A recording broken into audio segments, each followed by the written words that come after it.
Welcome to another episode of Jeff Smith's Garage. As you can see, we've had quite a bit of work on my high school car since the last time we visited this thing. So we're on part 2 now of what we've done on the car, and we'll run through the details for you. Okay, so as you can see, motor and transmission are in the car, whereas before we started with the bare frame. So let me back up a little bit, give you a little history on this thing.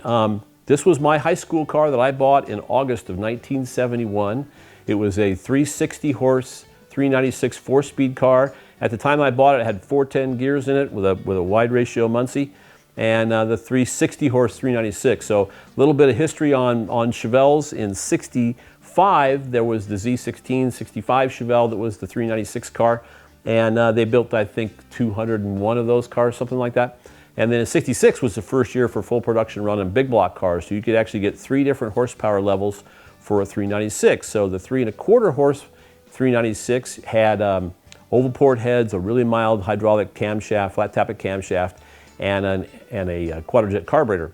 Then the 360 horse was the engine that was originally was in my car, which is what this is, and that was a cast iron intake manifold, still oval port heads, but a cast iron Holley intake manifold with a 600 CFM carburetor, and then a slightly larger hydraulic camshaft. Then the 375 horse engines got an aluminum high-rise dual plane intake manifold, 750 carburetor, and a solid lifter flat tappet camshaft. So mine was the 360 horse. As you can see, it's got aluminum intake manifold on it because we weren't going to run that cast iron Holley manifold because it weighs about 50 pounds. It's just a monster.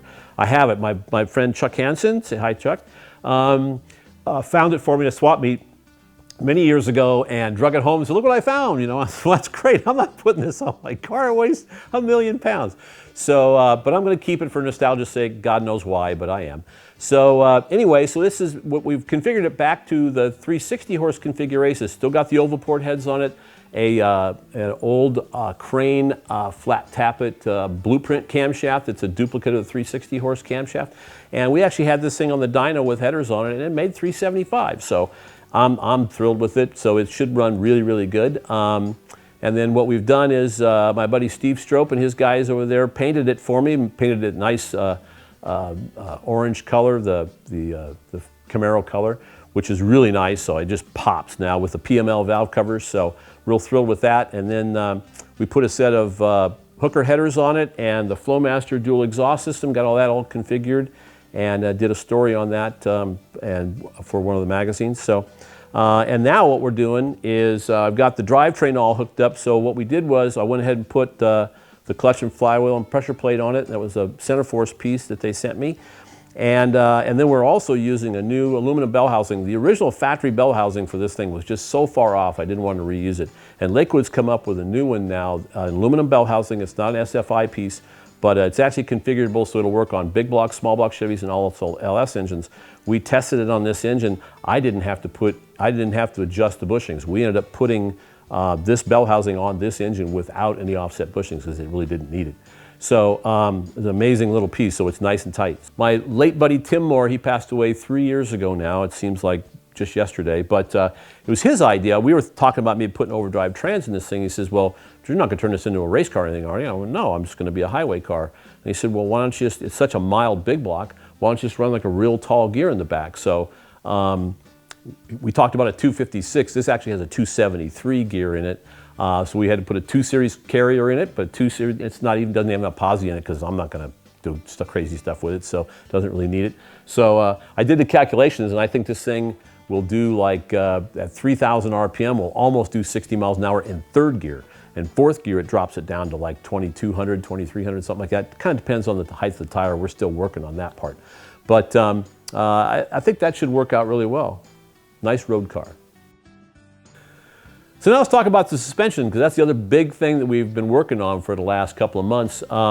Alden sent us a set of coilover shocks for this car, so we did the conversion, did a little video on it, so you can check that out if you want to see exactly how we pulled all that off. But it's got, what we did was we converted it over to coilover shocks in the front, where the springs are tapered so that it fits up inside the original spring pocket, so you don't have to chop up the frame, and then tapers down to the seat at the bottom of the Torrington bearing. So we have adjustable shocks in the front and adjustable shocks in the rear. coilovers, and the conversion actually went very, very well. And now we can, once I get the body on the car, then we can adjust the ride height and get everything squared away and do the alignment. So the only other thing that's coming is I've got a Lee power steering box for it that they did for us, and we're going to put that on, and then we can do the alignments.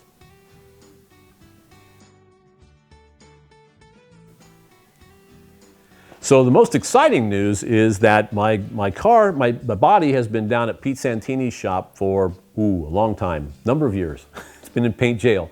Well, he just called me about a month or so ago and said, I hope you like Marina Blue because it's nice and blue now. So we'll show you some shots of the car that he just did. I went down there last week to look at it. It was spectacular.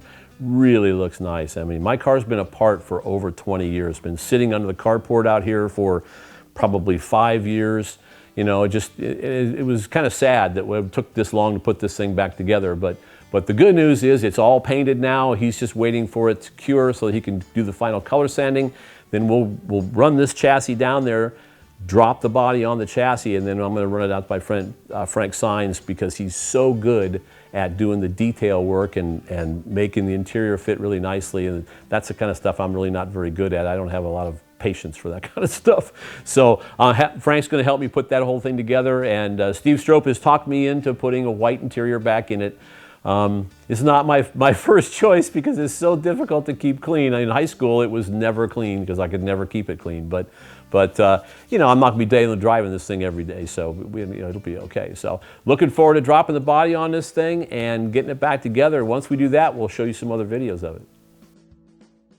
So thanks for checking out Jeff Smith's Garage and following along on the Chevelle build-up and all the other projects we're working on. But if you like what we're talking about here, you know, ring the bell, subscribe, and tell your friends, and we'll keep cranking out these videos.